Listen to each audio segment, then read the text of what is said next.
And you're hanging with the Niner Nut. I hope everybody's doing well. Hope all Niner fans, red and gold crazies, are paying attention to a lot of the offseason moves that continue to happen as we get closer to the 2022 NFL Draft. It's going to be interesting either way. I know, of course, not the most exciting of drafts for us because we don't have 2 first-round draft picks, but that's kind of, the narrative that's been going on all season long.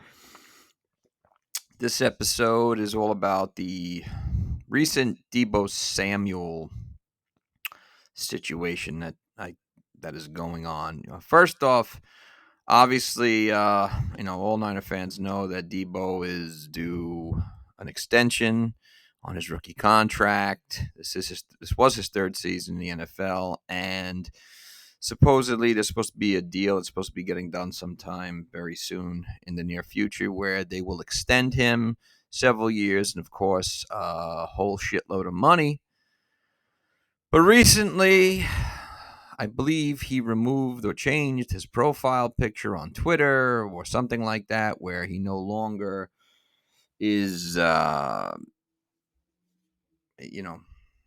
he's not following the 49ers on social media, supposedly. I don't know how much of this stuff is actually true. I think a lot of it is sometimes just clickbait, bullshit, nonsense, drama to just kind of keep us in tuned. I mean, I don't follow him on Twitter or whatever like that. Look, I don't. This is not a diss. I mean, I follow him on Instagram, but I sometimes just don't have the time to go looking to see what other people are doing. I'm too busy worrying about myself and others around me. So, and even if that's the case, I don't understand who gives a shit about that. That could mean absolutely nothing. It could mean absolutely nothing. We've seen it mean nothing in the past. And then on the other hand, it can mean something. Perhaps, I don't know, maybe it's his way of trying to get the attention of the front office. I don't know. I really don't know. That's his business. And the front office's business. All I know is that, again, it was an issue. But that's not what this episode is about. I had a post up this morning. I was comparing Deebo with the other receivers who were taking in that 2019 draft. And just to go over it a little bit, in that 2019 draft, we saw a lot of interesting players being drafted. It was, for the most part, a very good draft for a lot of teams. For instance, Kyler Murray, obviously, to the Arizona Cardinals, the great Nick Bosa, Quinnen Williams, Devin White, TJ Hawkinson. I'm just naming a lot of the stud players that came out. Devin Bush Jr., Rashawn Gary. I should mention Dwayne Haskins, who, according to reports this morning, he was hit by a car and died. I'm really sorry to hear that. That's a horrible thing that happened. Much love and respect. Prayers go out to Dwayne Haskins and his family. He was the Washington #1 draft pick in 2019, 15th overall. Brian Burns on Carolina, Dexter Lawrence, Jeffrey Simmons for Tennessee, Noah Fant for Denver, Darnell Savage in Green Bay, Josh Jacobs in Oakland. So it was a very good draft for the most part. Now, here are some of the wide receivers that also came out of that draft. Marquise Brown from Baltimore and N'Keal Harry from New England. Those were the first 2 wide receivers taken in that first round. Into the second round of that draft we go. Deebo was selected number 36 by San Francisco. After Deebo Samule in that second round was A.J. Brown to Tennessee, Mecole Hardman to Kansas City, J.J. Arcega-Whiteside from Philadelphia, Paris Campbell from Indianapolis, Andy Isabella in Arizona, DK Metcalf late in the second round to Seattle. Third round's even more interesting. Deontay Johnson to Pittsburgh, Jalen Hurd in San Francisco, Terry McLaurin from Washington, Miles Boykin on Baltimore. Even into the fourth round, Hakeem Butler Arizona. Gary Jennings Jr. in Seattle. Riley Ridley. Let's see who else came out in that draft. Hunter Renfrow, who's become a stud in Las Vegas. Darius Slayton, the Giants, into the 6th round. Keyshawn Johnson, Arizona. Travis Fulgham, Detroit. And, of course, we know he went on to play with the Eagles for a bit. Juwan Winfrey, Denver.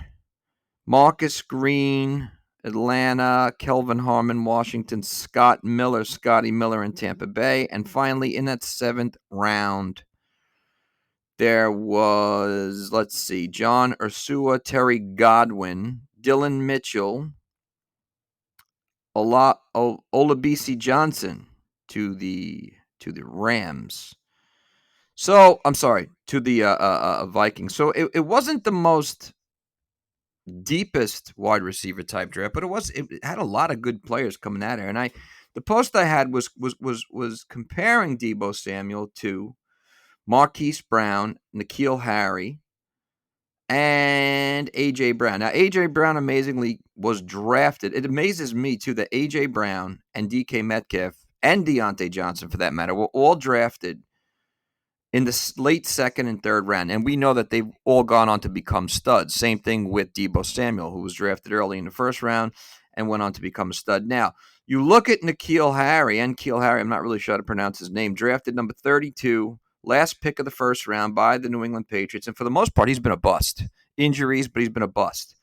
Marquise Brown, drafted overall the first wide receiver in that draft, has done predominantly well. So Marquise Brown, Deebo, A.J. Brown have really done well. Now, just looking at some of the numbers, I found it very interesting to compare a lot of the numbers to those four players, only to just show if there's been a lot of differences and comparisons. And all four, A.J. Brown, Marquise Brown, and Deebo all have over 150 catches. Deebo Samuel, 167, Marquise Brown, 195, and A.J. Brown, 185. So Deebo and N'Keal Harry has the lowest at 57. So Deebo is third out of, is third out of those gentlemen. Now, to be fair as well, Deebo missed a lot of time last year with injury. He probably would have had a lot more catches had he would have been healthier last season. But one thing I noticed is that he's second in yards, receiving yards, out of all four. A.J. Brown has 2,995. Deebo has 2,598. Marquise Brown, 2,361. And N'Keal Harry, obviously the lowest, with 598. When it comes to touchdowns, Deebo is third on that list with 10. A.J. Brown with 24. Marquise with 21. And N'Keal Harry with 4. However, that being said, we have to consider the fact that Deebo Samuel has also been a weapon in the running game, none of which these other 3 receivers are valuable, really. We haven't seen them utilized that way. So, that being said, he stands out a lot more than these other 3 because of the running aspect. And that's something that we have to take into consideration when we talk about Deebo Samuel as an overall player. Now, after Deebo Samuel, of course, I mentioned this already, came Mecole Hardman, who's playing for the Kansas City Chiefs, obviously, and has done predominantly not too bad at all. He hasn't started many games. He hasn't started all the games for Kansas City, but he has not missed a game at all. And over 3 seasons, he has 126 catches, 1,791 for yards, 12 touchdowns. And, of course, he was used as a number 2 and number 3. His best season came this past season, where he had 83 targets, 59 catches, 693 yards, 11.7 yards per run, and 2 touchdowns. So probably most likely in the future we'll see him become more of a threat now that Tyreek Hill is no longer there, and he's been used sparingly in the running game. Moving on from him is, of course, DK Metcalf, When you think about it, the way he's played, how the hell could he have been drafted that late in the second round? Last pick of the second round, of course. DK has just torn the head off it. 216 catches and 3 yards, 3170. I'm sorry, 216 catches, 3,170 yards, 29 touchdowns. His worst, he took a step back this season, obviously, with the injuries to Russell Wilson. Last year was his most dominant year. 83 catches, 1,303 yards, 15.7 yards per average, and 10 touchdowns. He did have 12 touchdowns this year. DK's a freak show, 6'4", 235. He's a phenomenal specimen. Okay. Now, the other receivers, J.J. Arcega-Whiteside, he's been a bust. In 3 seasons, he's only had 16 catches, 290 yards, and a touchdown. Really, I don't know why he's not a part of the offense for whatever reason. Things just aren't working in his favor. Then there's Paris Campbell in Indianapolis, another guy who been used sparingly, hasn't been healthy that much. He has only played in 15 total games in 3 years, which is an average, of course, of 5 games per season. And his totals of 34 catches, 360 yards, and 2 touchdowns. Not really what Indianapolis had planned for him or had hoped for, I'm sure. The other player is Andy Isabella on Arizona, another guy who's not been a starter full-time. 31 catches, 426 yards, and only 3 touchdowns in 3 seasons. So basically, you could say that Deebo has been very valuable in his time in the NFL amongst these other wide receivers. Now, I will mention on Dante Johnson, who was taken the second-round pick in the third. Who was taken the second overall pick in the third round. Deontay has become a stud in Pittsburgh. Obviously, this past season being his most dominant, 107 catches, 1,161 yards, and 8 touchdowns in 3 seasons, 254 yards, 254 catches, 2,764 yards, and 20 touchdowns. Of course, he has grown on to become a stud now.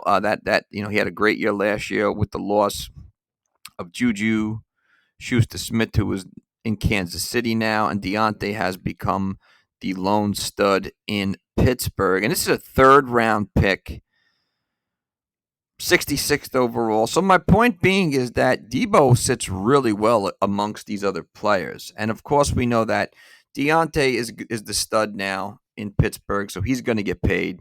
Obviously, DK Metcalf is the stud in Seattle and should get paid, although we don't know who's going to be throwing him the ball. There's Drew Lock there.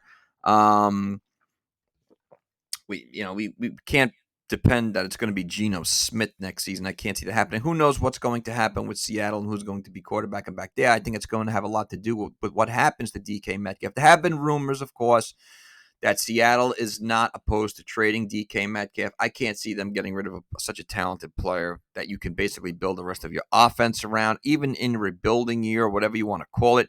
You just have to get someone for him to throw the ball to, obviously, because he is a ball-dominant, athletic freak show who, like I said, you can structure that whole offense around. J.J. Arcega-Whiteside is a bust. He doesn't seem to be a part of the plan unless he has some really big rejuvenation in the future. Obviously, with the other receivers that they have in Philadelphia, he doesn't plan to be part of the mix. A.J. Brown has gone on to be a stud in Tennessee. We saw him dominate the 49ers in the Thursday night game that we lost to Tennessee this past season, where he went off. Had a nice, really nice rapport with Ryan Tannehill to become a really valuable 1-2 combination.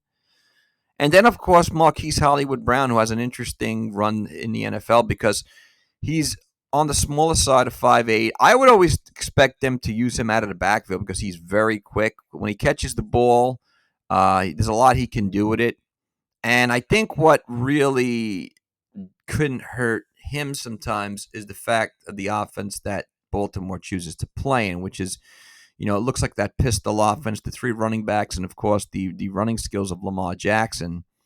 And I'm wondering if that's hindering Marquise Brown at all. It doesn't seem to be number wise because it seems to work. Their plan seems to work, but of course they have liabilities in Lamar Jackson because the turnovers and whatnot, and the step he kind of took back as a quarterback, not so much as an athlete. So it will be interesting to see what happens with him in the future. But N'Keal Harry has been a bust. So Deebo sits really well amongst these. Now, like I said, he has a much better value because we've seen what he can do out of the backfield as a running back. Now, would that be the case for him in another offense? I don't know. That's really kind of irrelevant because we know that he's really good being used and utilized the way he is by Shanahan.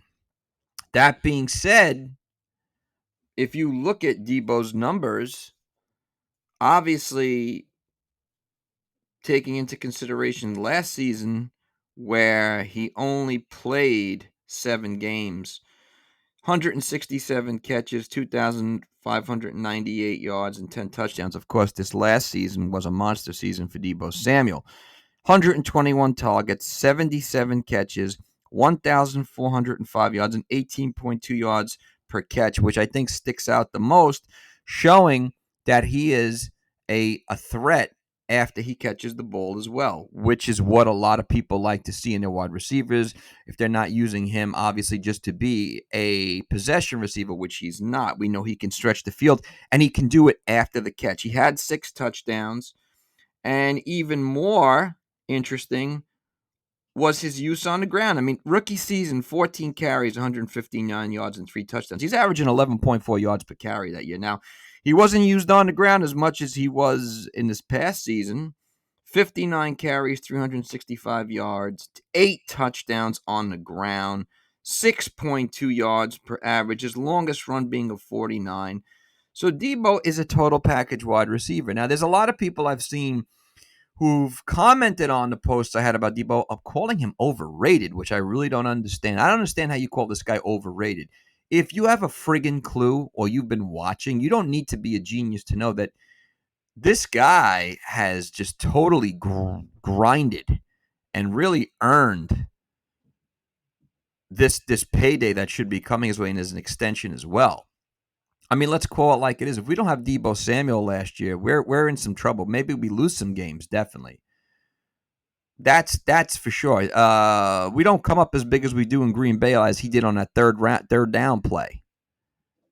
So anyone who thinks this guy is overrated really needs to get their head examined. This guy is an overall talent. There are people saying they don't see it. They don't understand. Talking about a trade, why would you trade a guy who is still coming into his own, still has a lot of upside, and is killing? That's when I shake my head and say, well, you don't know shit about this team. You don't know shit about the game, and you don't know shit about football for that matter.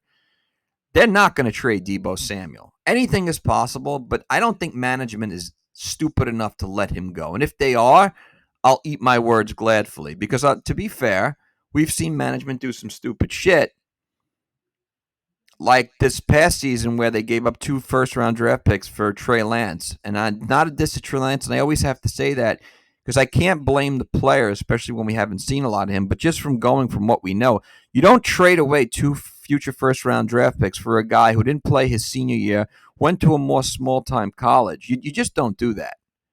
So, yeah, management has done stupid shit in the past, but I can't see them being this dumb. So I think eventually what's going to happen is you're going to see Deebo Samule get paid. You're going to see him get his extension, and it only makes sense to keep him because what they do have there, they have a solid core of players that they're building around. Deebo being one of them, Brandon Ayuk, George Kittle, and of course the running game. That they've invested heavily in, specifically in the past couple of drafts. Obviously, I can't see them making drastic moves to kind of put themselves farther down the rabbit hole. Is it possible? Sure, all things are, but we have to be realistic about this. I don't think you make these moves if if you've done what this team seems to be building around. And when I say that, I'm talking about Elijah Mitchell and Trey Sermon. I mean, those guys seem to be the future, especially the wonderful rookie season that Elijah Mitchell had with 963 yards on 4.7 yards per carry, 5 touchdowns. I mean, yeah, he's one of your key guys now. They bring back Jeff Wilson, another very valuable player. And on the defensive side, and this is just on the offensive side of the ball, so you're not going to get rid of a guy who's very valuable. I mean, let's just face it. You, for some reason, if they were stupid enough to trade, where are you going to trade Deebo to? I mean, obviously there's so many takers, but why would you trade him? What are you going to trade him for? You're going to trade him for a draft pick? No, that's not going to happen. You don't trade a known for an unknown. That's just plain stupid. And you're not going to trade him for players. I can't see that happening. That's not going to fly. You stick with what you have, him and Ayuk and Jennings, and now Ray. They just signed Marcus Johnson from Tennessee. So, supposedly, again, he was supposed to be this big-time speedster. Who knows? He hasn't really played out that role so far. They re-signed Ross Dwelly as the backup to the George Kittle. They have this offensive line. We all know they lost Laken Tomlinson, but they have Aaron Banks, and they bring back Jake Brendel. McGlinchey will be back next year, Trent Williams. So they have the interior core of that offensive line. And now we just have to see how everything plans out. But there's no way, shape, or form that Deebo Samule is going anywhere. Management is really, unless they're completely ridiculously friggin' stupid, is not going to let him go. These stupid rumors that keep coming up, again, I think are just a lot of clickbait bullshit that prey on people who don't know any better's minds. It's just tease bullshit. Unless something crazy happens, I can't see anything, him going anywhere. For people who were calling for his head, I don't understand that. I mean, I don't know more of a adorable guy than Deebo Samule that's come into his own. I mean, even in his rookie season, we got to see so much of his talent that he was coming with to the table. And obviously, last year was kind of, even for the time that he played last year, he was doing damage. But until his injuries happened, yeah, it did kind of cut off a lot of what we expected more to see and what we wanted more. And again, that season was a wash with the injuries to Deebo, with the injuries to Garoppolo, with the injuries to Chris Bosa and the rest of the team. So, but this past season was, I think, a testament to how good this guy is. This guy's a real deal player. And in a narrative-driven league of pass, we got ourselves a dual threat who can be used out of the backfield, can block, he's tough as nails, and can catch the ball, stretch the field, not just be a possession receiver, stretch the ball, stretch the field after the catch. Total juggernaut. Deebo's got all the power in the world, got all the ability in the world, and he's not big like DK Metcalf at 6'3", who's a complete freak show when it comes to muscles, and he's not a Tyreek Hill type who's just probably the fastest wide receiver in football. He's a mix of everything. He's a great blocking receiver. He kind of reminds me a little bit of Hines Ward, the way he blocks. He slashes really well across the field. He runs routes really well. He has really good hands. I love seeing him use two ways. I mean, he can kill a defense in two separate ways. In fact, you have to worry about him if you're a defense, if he's going to be used out of the backfield, or he's going to be used as a receiver, or if he's going to be used as both. We also saw him throw the ball this past season, right? So you don't give up on a guy like that. You're never going to give away such a guy with such positivity and such upside. There is no trade for him. There's nothing you're going to get back with complete value. Again, unless you were trading him straight up for, a number of the great wide receivers in football, which you're not going to see. That's absolute bullshit. Other than that, there is no value that's worth trading him for. It's not going to happen. So whoever's with these dumb rumors and you're riding this stupid boat just to get likes and attention, cut the bullshit out and get back to the knowledge of the game and show that you know what you're talking about. I'm sure eventually he's going to get his deal that he wants. He's going to get the extension. Management's not that stupid. They're going to lock him up. And he's going to go on to be one of the great 49er wide receivers, which we have really needed more than ever. This wonderful history we have of wide receivers, of course, with the greatest wide receiver ever, the greatest athlete ever, in my opinion, the great Jerry Rice, the great John Taylor, the great Terrell Owens, and so on and so forth, man. We've had this proud history of wide receivers. The great Dwight Clark, the great late Dwight Clark, unfortunately passed away. So we've had this wonderful history. Deebo's going to go down in history as one of those eventually. And I wonder what the deal is going to be. I mean, again, I see more rumors of him wanting to be the highest paid non-receiver out there, is it? Or the highest paid whatever. He wants to be the high. Obviously, look, here's the thing. Obviously, these guys want to be the highest paid, whatever it is at their position. I could understand that because that's what seems to be going. That's the way everybody else is going. So I can understand that. I'm curious to know what Tennessee's going to do with A.J. Brown. They're probably going to lock him up long term. He deserves it. I'm sure the same thing's going to happen for DK Metcalf. Mecole Hardman, I really don't know about. And Kill Harry, God, who knows if he'll even be playing anymore. Same thing goes for J.J. Arcega-Whiteside. And Hollywood Brown. I'm sure those three guys will be locked up long term. And I think those teams would be absolutely ridiculously stupid not to do so. So I can only see Deebo returning to the 49ers. And again, we haven't been even been able to. I mean, obviously this past season we saw it, but I think that his future is so bright, it's just not even funny.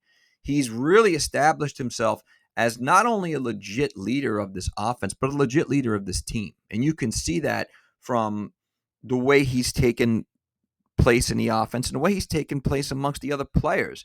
And at the same time, he's established himself as one of the more dynamic football players in the whole league, being that he is a juggernaut of talent. And it's very rare that we see that. Unless, again, they're playing in certain offenses, these players, where they can be utilized. Not everyone can be doing what he's doing. Shit, we could be out running backs. We could have no Mitchell, have no Sermon, have no Jeff Wilson, start Deebo Samule at running back. What does that say? That says a lot. And he fits Shanny's offense. That's the biggest thing there. So I'm not really worried about would this be the same case if he was. Who gives a shit if he was somewhere else? We got to focus on our offense, our system, and he within being part of that. And right now, they need to return all these key players, especially Deebo Samule, with an extension. Could it be possible that the season goes on, he doesn't get the extension? I mean, I don't know. I think management would kind of be really stupid to really press that because I don't think you really need more demonstration from him to show his value. In his 3 years that we've had him, think about where he's been. He's been on a team that made it to the Super Bowl and a team that made it to the NFC Championship game 2 out of 3 years. Like I said, that second season is an absolute wash because of the injuries to the team. So therefore, I don't think there's any more audition needed. This guy's the real deal. If management is, which I don't think I'm going to give them the credit. I'm going to be objective enough to give them the credit. They're not going to be that stupid to gamble. If they are, I'm going to be really disappointed. It's going to have to be another issue that I'm going to have with them. You know what I'm saying? Because, again, look, anything is possible, and we've seen that, management can fuck up. And Lynch has fucked up a little bit in this offseason, in my opinion. You don't let go of Laken Thompson. You don't let go of DJ Jones.